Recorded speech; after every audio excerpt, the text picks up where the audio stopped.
দিনাটা গোসানিমারি ঐতিহাসিক রাজপাট পরিদর্শন করলেন কেন্দ্রীয় পর্যটন মন্ত্রী প্রহ্লাদ প্যাটেল। বুধবার তিনি গোসানিমারি রাজপাট ঘুরে ঘুরে রাজপাট ঢিপির নানা ঐতিহাসিক নিদর্শন পরিদর্শন, রাজপাট সংলগ্ন পুরাতত্ত্ব সংগ্রহকারের প্রত্যাত্ত্বিক নানা নিদর্শন পরিদর্শন করেন। পাশাপাশি তিনি গোসানিমারি কামতেশ্বরী মন্দিরে গিয়ে পুজো দেন। তার সঙ্গে ছিলেন কুচবিহারের সাংসদ নিশীথ প্রামাণিক, জলপাইগুড়ির সাংসদ বিজয় বর্মন, জেলা বিজেপি সভানেত্রী মালতী রাবা ছাড়াও পুরাতত্ত্ব দপ্তরের আধিকারিকগণ। এদিন ঐতিহাসিক রাজপাট পরিদর্শন করে মন্ত্রী বলেন, খ্রিস্টীয় দশম দশকের আশপাশ সময় এখান থেকে রাজ্য শাসন হতো। তার নিদর্শন এটি একটি ঐতিহাসিক স্থান। পর্যটনের দিক থেকে যাতে এটি প্রচারের আলোতে আসে তার জন্য সরকারের পাশাপাশি সাধারণ মানুষের, বিশেষ করে মিডিয়ার ভূমিকা অপরিসীম। এখানে পুরাতত্ত্ব দপ্তরের বিশেষজ্ঞদের পাঠানো হবে। দেশি বিদেশি পর্যটকদের কাছে যাতে এটি ক্ষেত্রীয় আকর্ষণীয় হয়ে ওঠে তার জন্য প্রচেষ্টা চালানো জরুরি। মন্ত্রী বলেন, এখানকার প্রত্নতত্ত্ব নিদর্শন যাতে নষ্ট না হয়ে যায় তার জন্য সরকারের পাশাপাশি সাধারণ মানুষকে নজর রাখতে হবে। अपने कार्य प्रणाली में इनका विचार कर रहे हैं कि हमारे पत्रकार अगर जाना चाहते हैं तो उनको परमिशन दीजिए, वो जाएं। प्रचार होगा तो लोग आएंगे, क्योंकि मॉन्यूमेंट सिर्फ हमारे देखने के लिए नहीं है, दुनिया के लोगों को देखने के लिए है। दुनिया के लोगों को तभी पता चलेगा जब समाचार पत्रों में या सोशल मीडिया में या इलेक्ट्रॉनिक मीडिया में आएगा। तो ये रूढ़िवाद से हमें ऊपर जाना होगा। सर नमस्कार। आपका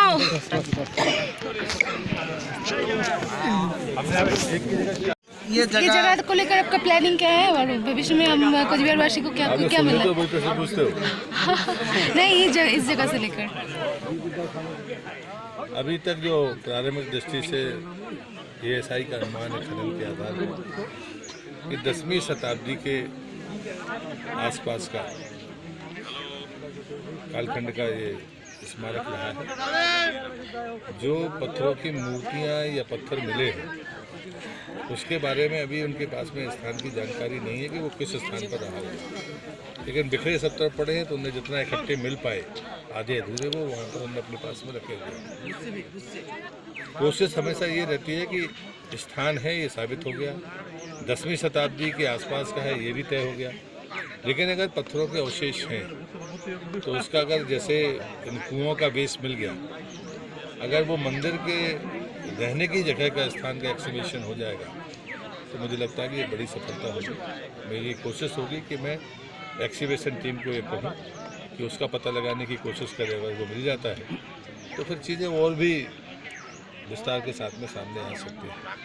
पर ये इस बात का प्रमाण ज़रूर है कि 10वीं शताब्दी में ये क्षेत्र कितना समृद्ध रहा होगा, 10वीं शताब्दी या उसके पहले, ये इसका प्रमाण है।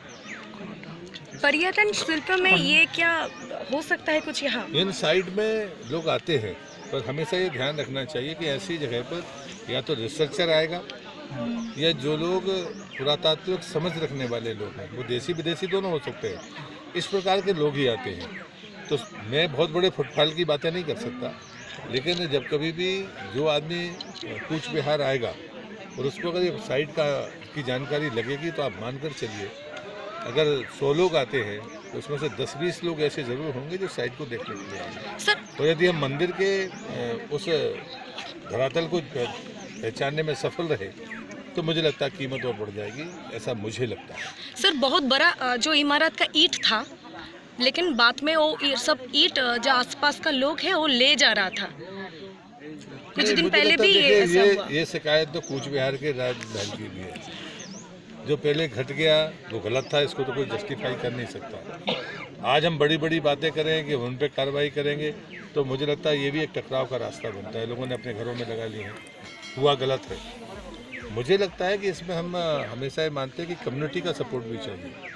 ये ऐसी चीज़ें हैं जो पुरातात्विक विरासतें हमारे पास में हैं, उनको संभाल कर रखना सरकार भर की जिम्मेदारी नहीं है, समाज की भी जिम्मेदारी है। पहले ये भी होता था ASI में कि हम अपने जितने भी क्षेत्रों को खाली करा देते थे। अब जो UN की गाइडलाइंस आती हैं, बाकी लोग जो चाहते हैं, ब्रिटिशों ने, जितने भी अंग्रेज़ हैं उन्होंने ये किया कि मॉन्यूमेंट को के बाहर कर दो, पूजा मत करने दो, लेकिन दुनिया के बाकी देश भी हैं